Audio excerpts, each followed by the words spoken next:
Y mire, tengo en la línea telefónica al doctor Vicente Sánchez Munguía. Él es profesor investigador del Colegio de la Frontera Norte. Doctor, muchas gracias por tomarnos la llamada. Buenos días. Buenos días, con mucho gusto. Gracias. Doctor, usted como un experto en el análisis de la situación de seguridad que se ha vivido en Tijuana, pues hoy tenemos todo un tema polémico, por eso estaba yo leyendo este comunicado antes de enlazarnos con usted, por el tema de la canalización. De alguna forma se ha vuelto un asunto que se convirtió como en una papa caliente, que los tres niveles de autoridad aquí en Baja California no saben qué hacer con él, saben que es un problema, saben que pues ahí se concentra una serie de personas, una cantidad, se habla entre 3 y 5 mil personas que no están a veces ya en una condición mental pues muy estable, con problemas de adicción, en una situación generando pues situaciones de delincuencia, de riesgo. Pues lo último, niño que es asesinado aparentemente por alguien de la canalización. Entonces se dan una serie de factores y que hoy se vuelve a retomar el tema. ¿Qué observa usted? ¿Qué recomendaciones le hace a las autoridades para, digamos, sanear esta área? No, bueno, en principio lo que denota esta incapacidad de atención a un problema que se les hizo muy grande, muy complejo, pero en realidad lo que está demostrando, tal como usted lo estaba relatando, pues es esta falta de coordinación entre los tres niveles de gobierno. Entonces sí sabemos que la primera autoridad respondiente pues es la autoridad local, porque aquí nos toca pues vivir el problema, pero es un tema donde la concurrencia de los tres niveles pues es estrictamente necesaria para poder atender esta situación. Y sí, es un problema que se hizo grande porque no se atendió desde el principio de manera adecuada. Y sabemos que ha crecido el número de personas que en condición de calle quedan ahí, que son migrantes o deportados que quedan atorados aquí en la ciudad, y pues no hay los suficientes recursos o no ha habido la suficiente voluntad tampoco política para atender esas problemáticas en su origen, es decir, qué hacer con esas personas, cómo ayudarles y a dónde ponerlas, ¿no? Entonces creo que desde el principio, por ejemplo, el Instituto Nacional de Migración no hace lo que le corresponde en toda su cabalidad y le deja el problema a las autoridades locales, pero es un problema que rebasó ya a las autoridades locales desde hace mucho tiempo.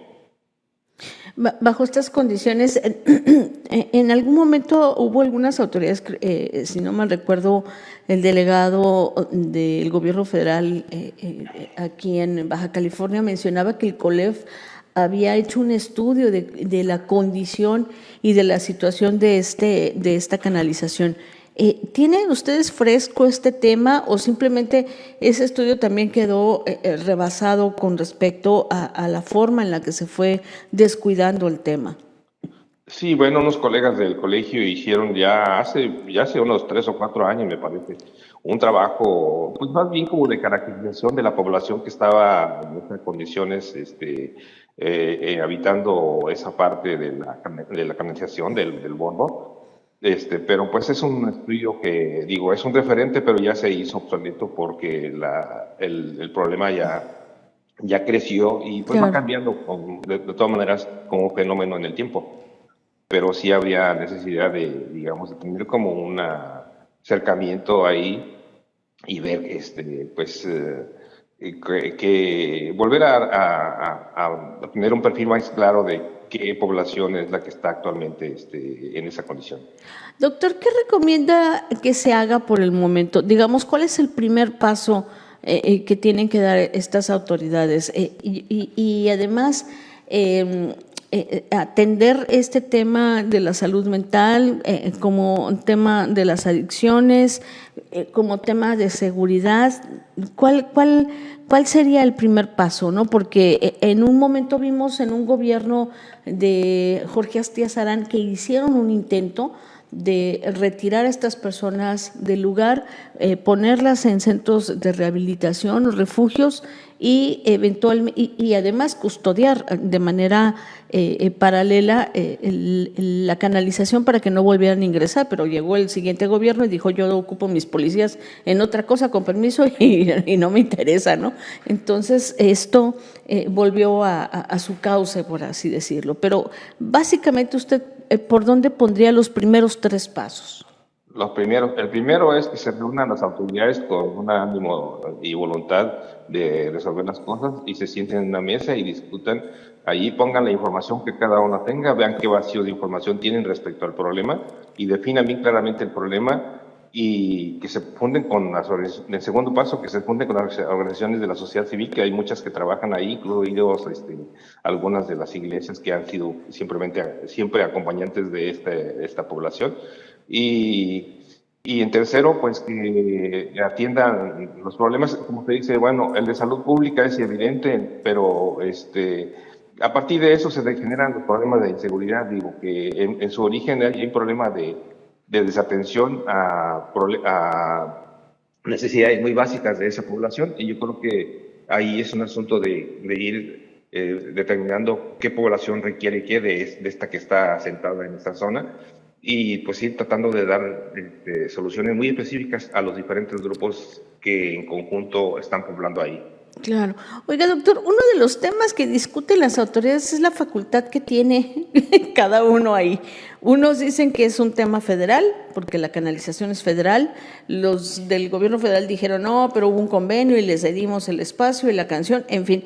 ¿Quién tiene la facultad ahí? ¿Quién es la autoridad, digamos, gobernante en esa zona? Porque tal pareciese que en algún momento se presenta esto como si fuera la república de la canalización, ¿no? Totalmente independiente. Sí, ese es un pretexto, realmente, es un pretexto, pero sí es cierto que la canalización, pero en realidad entonces eso pasaría en todas partes, porque los ríos, todo este tipo de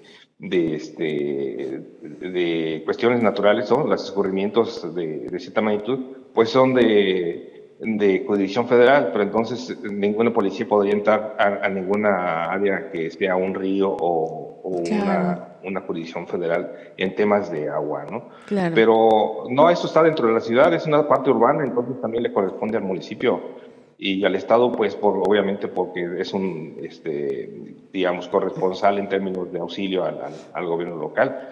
Pero sí es un tema de los tres. Pero en primer lugar, el primer respondiente pues es el municipio, porque está dentro de la ciudad y ya está urbanizado todo eso. Claro. Ok, doctor, por último nada más preguntarle este tema de la falta de coordinación, que a pesar de que todos las autoridades dicen sí estamos coordinados, se refleja no solamente, dejemos aparte ese tema de la canalización, pero sí se refleja esta coordinación. ¿Usted la ve o vemos aquí una lucha de egos y de competencias que todavía sigue vigente? Pues yo creo que pues por desgracia en política en este país sigue imprimando los intereses políticos. Entonces, y como usted dice, los egos. Pero pues las autoridades deberían poner en primer lugar los problemas de la gente y por los cuales supuestamente llegaron ahí ellos a resolver. Entonces, eso se requiere, por eso se llama voluntad política, que se reúnan, que se junten y que juntos los que son corresponsables de ese tipo de situaciones, pues lleguen a un acuerdo y que entonces sus subordinados, pues sigan las directrices que siguieron sus jefes políticos para que atiendan los problemas. Claro. ¿Algo más que desea usted precisar, doctor? No, yo creo que es un problema también donde la autoridad debiera pensar mucho en las organizaciones civiles y pues involucrar más a la comunidad. Y a lo mejor si le da un poco la vuelta, encuentra que en esa población que está ahí hay gente que estaría incluso en posibilidades de cooperar con la propia ciudad para dar un sentido de orden y de limpieza incluso a esta zona y que no se genere como esta visión de inseguridad y eso, que es un resultado, no es un tema de origen mismo. Claro. Muchísimas gracias, doctor, por habernos tomado la llamada y atendernos. A la orden, Sony. Le Buen día. mando un abrazo. Hasta luego. Hasta luego. Gracias. Bye.